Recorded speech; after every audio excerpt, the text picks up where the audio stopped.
Halo semuanya, perkenalkan nama saya Chris Vianalim dengan NPM 2342075 dari kelas 1 BUMO.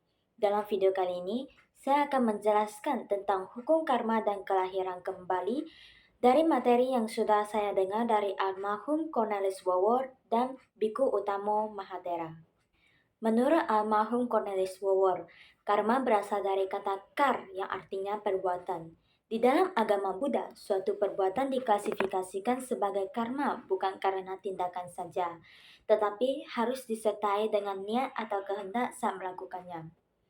Ada juga perbuatan yang dilakukan tanpa niat, maka itu tidak diklasifikasikan sebagai karma. Contohnya saat kita tidak sengaja menginjak daun yang di bawahnya terdapat makhluk hidup.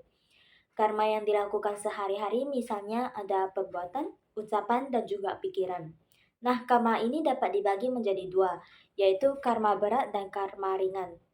Karma berat atau garuka kama, yaitu contohnya membunuh ibu dan ayah kandung, membunuh arahat, dan melukai sang Buddha. Yang kedua ada karma kebiasaan, seperti hobi memancing secara terus-menerus. Kalau karma ini tidak ada, maka selanjutnya adalah karma yang diperbuat menjelang kematian. Dan ini biasanya berbentuk pikiran. Itulah mengapa umat Buddha diajarkan untuk mengontrol diri dan pikiran melalui meditasi. Yang keempat adalah karma yang sesekali dilakukan, seperti pernah sesekali mencuri pada saat masih kecil. Itulah yang akan diperhitungkan saat menjelang kematian. Karma tidak memandang ia bangsa atau agama apa. Jika dia mempunyai sifat yang jelek, maka karma tetap berjalan. Orang Budi selalu dididik untuk membiasakan diri mengontrol pikiran dengan cara bermeditasi, supaya pikirannya diarahkan pada hal-hal yang positif. Waktu matangnya karma adalah ada karma yang kita buat pada kehidupan sekarang ini akan berbuah juga pada kehidupan sekarang. Namun ada juga karma yang kita lakukan langsung juga berubah. Ada karma yang kita buat di kehidupan sekarang ini tidak berbuah sampai kita mati dan itu akan ada efeknya pada kehidupan berikut.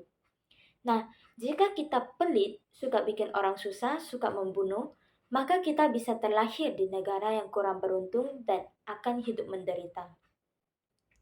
Dengan kita belajar hukum karma ini, kita bisa menyadari apa yang perlu kita lakukan dan apa yang tidak perlu kita kerjakan. Karena masa depan kita dari hari ke hari itu semua tergantung dari karma kita. Karma bukan selalu yang lampau.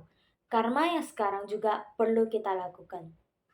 Sedangkan Biku Utamo Mahatera berpendapat bahwa karma artinya niat dan karma tidak selalu jelek.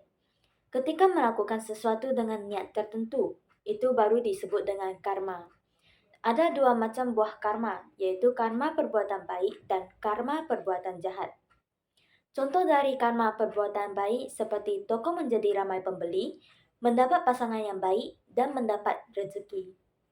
Kalau contoh perbuatan jahat biasanya melalui pikiran. Contohnya, kita mengumpat orang lain di dalam pikiran kita. Kita bisa mengubah karma kita. Karena itu, karma dan pengaruhnya dalam kehidupan artinya perbuatan kita yang kita lakukan dengan badan, ucapan, dan pikiran itu bisa mengubah jalan hidup kita.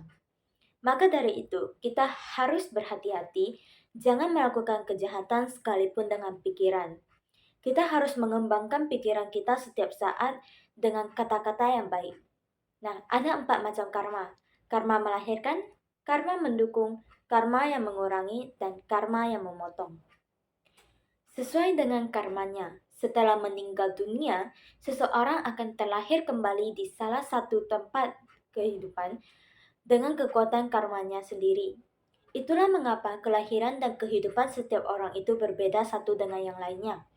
Karena kita mewarisi karma kita sendiri. Karma sangat besar untuk perilaku kita dan sangat besar pengaruhnya untuk jalan hidup kita. Karena itu, berbuatlah kebajikan sebanyak-banyaknya dengan pikiran, ucapan, dan juga perbuatan pada diri kita, sehingga akhirnya kebahagiaan menjadi milik kita karena karma berpengaruh untuk kehidupan kita. Nah, apabila buah dari perbuatan buruk belum masak, maka orang bodoh menganggap hidupnya manis seperti madu.